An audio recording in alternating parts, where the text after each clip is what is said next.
Hello YouTube, this is Morgan, Airspeed Prime here at my next Voltron comic review. This is going to be my review for Voltron Legendary Defender issue number 3 of 5, so there's only 2 more to go after this one. So straight away we knew going in that this was going to be the Lance focused issue, so that's what you can prepare yourself for. And the cover actually is really nice. We get to see basically the whole main cast of characters. No lines, which I do appreciate, because the other 2 comics the other 2 issues are focused on having Voltron on the cover. So I do like that it's kind of all the characters here, including Alura, who is in this issue, but it's more of a kind of cameo appearance rather than being anything like huge. But it is nice to see her in this, pretty much for like the first time. We saw her a little bit in issue 1, just to kind of confirm that she's still kind of out of action, but we see her here again for this one. So yeah, same creative team as before, and yeah, where we left off, we basically had this idea that this princess knows where the Elaxian Pearl is, and so they're going off to save this princess from whatever danger she is in. So the expectation was that, okay, we're going to go to this place, we're going to fight another monster to save the princess. The princess is going to give us some information to go on to issue 4. Issue 4 is going to give us information to go on to issue 5. And that's where we'll get Karam back. So that seems to be the general plot of the comic, and it's working quite well. So, brief non-spoiler thoughts before I get into talking throughout the whole book. I think this is a solid issue. It does focus more on the aspect of Lance's character, where they're trying to save a princess, so he's just like, oh, I'm the hero of the team, I'm the one who's going to save the day. I'm the leader of Voltron, Shiro's just my right-hand man, I don't care about Keith. And they kind of have that kind of type of narration throughout the whole thing, that like Lance kind of narrates himself like a medieval prince kind of going to save the princess type thing. And it's just basically the narration making Lance come across as a certain character, but the actions in the comic make him come across as the more kind of silly character that he is, skilled in some ways, but kind of not the most kind of serious character overall. And there's a nice twist with regards to the plot about who the princess is and stuff like that, a kind of role reversal type of situation. But overall, it's just a solid enough issue. I wouldn't say it's like amazing, but it's definitely an interesting one. This is an issue I'd like to see animated, because what really to me stands out from this issue is the art. I think the art is exceptional in this issue. There's a section in the middle of the book where there's just a bunch of like full page images, no panels, just full pages, and it looks really, really nice. There's a wonderful double page spread in the middle, which I'll show you in a couple of minutes. But yeah, just very solid stuff, and then like we end obviously to set up the next issue, which is going to be a page-focused issue. Because obviously the way they've done it is that like the preview for issue 2 was like Hunk is going to like help save things. The last issue was that like, can Lance save the princess? And then this one is kind of like, can Pidge solve the riddles? But we'll get into why that is as we go through it. So we start off with an interesting page. I think a page that gets across the general idea of this issue quite well. That they've written it kind of like this kind of old medieval story on like a scroll. Lance is the hero, the princess fighting the dragon. They're going for the kind of classic hero story here, but the scroll is like the way Lance sees himself, whereas they actually ground it down into seriousness, as is kind of shown on the second page, where you can sort of see that, he thinks like someone is calling him as the hero he is, whereas it's just like, no, are you coming with us, type situation. So yeah, there's a fun thing where he introduces everyone again, where he's just like, Paige, the elfin genius. To be honest, Lance understood little of what she said, but it seemed to be generally helpful in some mathematical way. There was Shiro, his right-hand man, the muscle, maybe a little over-serious, but a trustworthy companion nonetheless. Hunk, the lovable oaf, quick with a hug and a snack, good with a wrench and a song. And Keith, the other one. And you just see that, like, he basically doesn't mention Keith all that much. It's just like, the other guy, Keith. But yeah, they quickly contact Princess Alura just to kind of inform her what's going on, which they haven't up to now informed her that Karan has been kidnapped by Kaithulian Mu, or whatever his name is. And we get a little bit of like what Alura has been doing back at the Castle of Lions on her own just before she takes the call. And she's just completely messing around, basically. She's on the kind of hollow chair thing that kind of commands the line, the Castle of Lions, and is just basically joyriding it around the place, having fun. And then the call comes, and she kind of has to quickly turn herself back into the, composed Princess Allura that she kind of is. The accent from the show, you don't expect her to be doing this, like, flying through the corridors stuff. And there's some pretty fun kind of pages where, like, she comes to a stop and she's, like, sideways. She's got the kind of swirls on her eyes to show she's dizzy.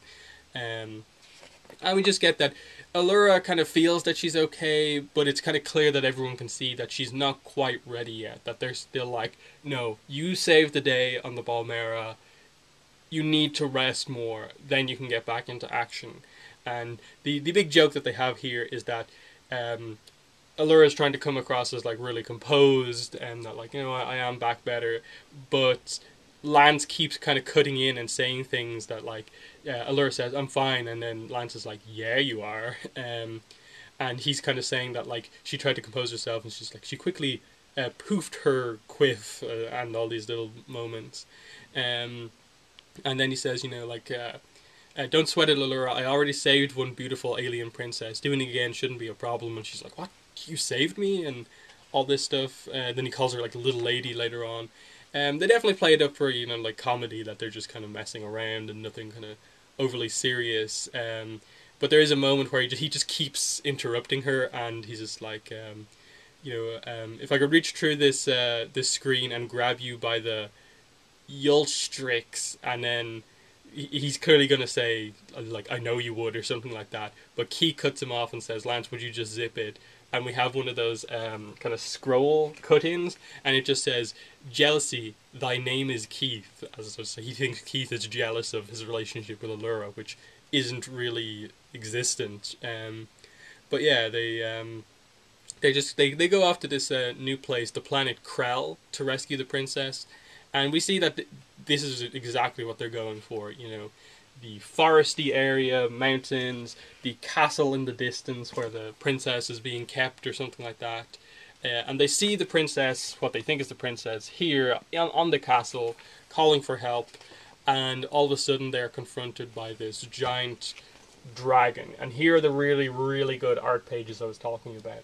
The introduction of the dragon, the formation of Voltron done in a slightly different way here, with the interesting kind of panels there. And then probably one of the best pages of art from the entire series so far, the initial confrontation of Voltron and the dragon kind of monster. Really, really nice double page spread there. The scale is done really well, and this is probably one of the better designed monsters as well that we've had.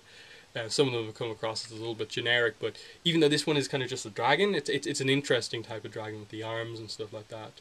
But yeah, the fight is pretty interesting. They use the Hunk's shoulder cannon upgrade, and we get this awesome clash of the laser with the fire from the dragon. And then they form the sword, and they think that they have to kind of fight it. But then what happens here is that as they're about to go in with the sword, the dragon roars in this kind of interesting way, and Lance suddenly pipes up and is just like, wait, I recognize this type of yelling. This dragon isn't guarding the princess. This dragon is the princess. And they show this like this. They kind of just show the dragon kind of shaking its fist like they're annoyed with someone talking to it, in a similar way to the way that Allura was annoyed with Lance in the previous kind of scene. And Lance makes the connection here, and they kind of have the text box. That is when Lance, in one of his patented genius-level deductions, the kind that causes fans across the galaxy to say, that's so Lance, put it all together before anyone else, because not only was he clearly the best-looking, but also the smartest. And we get the idea that this is the princess. And this is when the person we initially thought was the princess in the tower reveals that she's actually this kind of sorceress witch-type person who is attacking Voltron and the dragon. and we get kind of this situation that we have here, that the witch has kind of placed a curse on the princess to turn her into this dragon, and the dragon can't attack the witch. That the witch has placed the dragon under her control, basically. And it's a really powerful sorceress or whatever. It manages to kind of hit Voltron enough to make them kind of separate. Get a better look at the character there on the bottom panel. Interesting design. And yeah, we just have this kind of fight between the 5 lines kind of in the sky against this sorceress, which is... do we get a name for her, actually? I'm just trying to look here. They call her a witch in the story, but yeah, they call her. I don't know if this is a name or if it's just a word I don't recognize. It says here, Lance expertly avoided the magical fusillade. I don't know if that's meant to be some kind of fancy word for just the magical show she was putting on, like with the explosions she's making happen. Because I can't really remember if they give her a name. They just call her the Evil Sorceress. I don't think they actually give her a name. The princess is obviously Princess Malkoti, who we get properly introduced to later on. But the idea here is that Hunk, Keith, and Shiro kind of get taken out, so it's left for Pidge and Lance to kind of take her on. And Lance just dances around in the air, barely avoiding her spells. Pidge kind of goes invisible, and then just basically smashes her into the ground and kind of defeats her. And her being defeated means that the spell is broken, and the princess reverts into her princess form, and we get the first introduction of her. And of course, the way they do it is that it's kind of like Lance saving the princess, and there's a better look at her. Very interesting design once again. But yeah, he goes for a really weird pun. Poor gal, you seem like you're really dragon. Like I think he's meant to say dragging like she's tired or something like that, but he says dragon, and that's the joke. And everyone else is like, come on, did you really just say that? And she just thanks him for saving her, and explains the whole sorceress spell and stuff like that. And she does thank Lance for saying, but somehow, even though I was just an enraged, screaming monster, you could see deep down inside who I really was. And he's just like, that's not the first time a princess has screamed at me, it won't be the last. And she says, I'll help you in any way I can. I owe you my life. And then they say what they're looking for, the Elaxian Pearl. And she says that's a suicide mission. And she says, okay, they have to do it. To find the Elaxian Pearl, you will need to depend on the bravest and most clever of you all. And she says, you, Pidge. And everyone's kind of like, whoa, Pidge, bravest, clever. And it's just like, okay. Pidge is just kind of like, well, I suppose I am. In a kind of little funny moment there. And kind of highlights the fact that, it was you who won the last fight, basically. In part thanks to Lance's distraction, but you were the one who delivered the final blow. And she says, reaching the Yalax means passing the brain-sucking mushrooms, defeating the ghostly chess master, and answering the riddle of the Sphinx. And then we end with the kind of last bit of the scrolls. From days of long ago, from uncharted regions of the universe, comes a legend of a young sage, a genius with hypotheses so advanced they made string theory seem like string cheese. A mind so quick it made quantum spin liquids seem like normal magnetic material. A brain so strong it could collapse a neutron star into a black hole just by thinking about it. And we end with Pidge saying, answering a riddle, huh? And Lance says, oh no you don't, stealing the princess is one thing, but you can't have my scroll. Just with the idea that Pidge has taken over writing the scroll about herself, and we get that. So that's the end of the issue. The preview for next week's issue is the 5 Paladins' quest to save Karan's life gets extra complicated when they must face brain-sucking mushrooms, an ancient chess master, and Sphinx's riddles. Can Pidge lead the pilots through these test of brains and brawn unscathed? In stores in October. Probably will be pushed into early November because issue 2 and 3 both were delayed by about a week or two.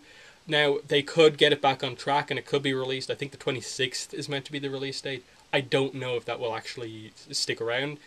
So expect the next issue late October, early November. So yeah, final thoughts. Solid issue. It was very funny, I think, seeing the scroll as the main narration and it being kind of completely over the top in favor of Lance. It made for an interesting dynamic. The fight, I think the art for the fight was really well done. You know, in terms of character stuff, the only main thing they emphasized was just that Lance and the way he kind of ends up kind of messing with Alura helped him to realize that the dragon was actually a princess, and that like only a princess could kind of get annoyed like that or something like that. That was an interesting thing to do. That as much as like he maybe comes across as just like, oh, girl, I'm gonna flirt with girl, he does actually kind of, he is able to see the personality and brains behind the kind of appearances, and it's an interesting thing that he could see that this was a princess through the dragon, and I like that they emphasized that as like a kind of non-funny moment, that just he honestly could see that and no one else could, and that kind of speaks to, I suppose, his maybe honesty, integrity as a character. I don't really know. It's nothing huge character-wise, but it's his kind of big moment, in the same way that Hunk's moment in issue 2 was getting the trust of the whole team for his weird kind of cooking plan. This is Lance's moment where he kind of helps save things, realizing who the actual villain is, helping in the fight, but in his own comedic way. I'm interested for the next issue. If the puzzles are interesting, Paige getting the focus is definitely a fan favorite character, one of my favorites. That could be really fun if they kind of really move Paige into the spotlight as the kind of leader of the team here, planning things out. The whole idea of these mushroom things, the chess master, that could be an interesting sequence, and then the riddle of the Sphinx, that could be interesting. Based on the issues, it seems like issue 5 is going to be a Shiro-focused issue, and reflecting on it, issue 1, they kind of seem to emphasize Keith in the fight at the end, like he made the sword, which ended up defeating that monster mistakenly, but that seems to be what they're going for. They might split it into a Keith and Shiro-focused issue, but I'm not entirely sure. So yeah, that's been the review. In the comments, let me know your thoughts were on Voltron issue number 3. And yeah, New York Comic Con coming up in the next couple of days, Friday, Saturday, Sunday.